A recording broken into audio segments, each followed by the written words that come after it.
Kita udah capek saling bentak, saling saling curiga gitu, udah capek gitu. Bernegara Pak elegan sedikit, statement lah, jadi negarawan lah. Jangan jadi pedagang. Oh, ada cuan, ada untung segala macam gitu ya. Ya lu untung, gua kagak gitu ya, apalagi rakyat gitu ya. Udah asetnya hilang, tanah air kita hilang, diambil barangnya, kita cuma dapat pajak gitu. Buktinya kita tetap dipajakin tuh. Terus apa? Dari apa untungnya gitu ya? Terangin aja. Ini untungnya segini. Kalau kita yang tahu adalah aset kita hilang, nikel kita gone, digantikan dengan apa gitu.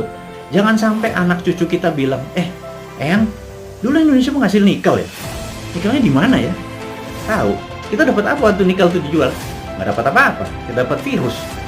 Hal itu kan susah kalau kita dijawab sama cucu cicit kita bertanya hal-hal seperti begitu gitu. Jadi kita tanya balik, produk-produk alam itu sumber daya alam. Kalau kita percaya MMT, Modern Monetary Theory, maka sumber daya alam itu bukan sebagai alat komoditi atau alat dagang, tetapi sebagai alat tawar.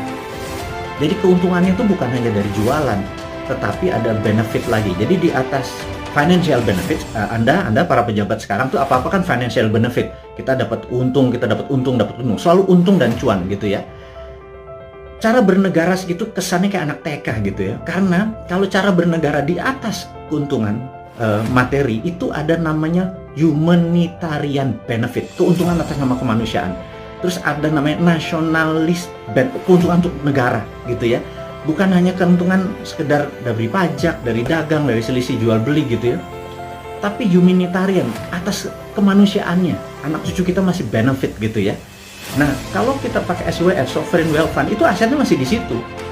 Nikel kita masih di situ.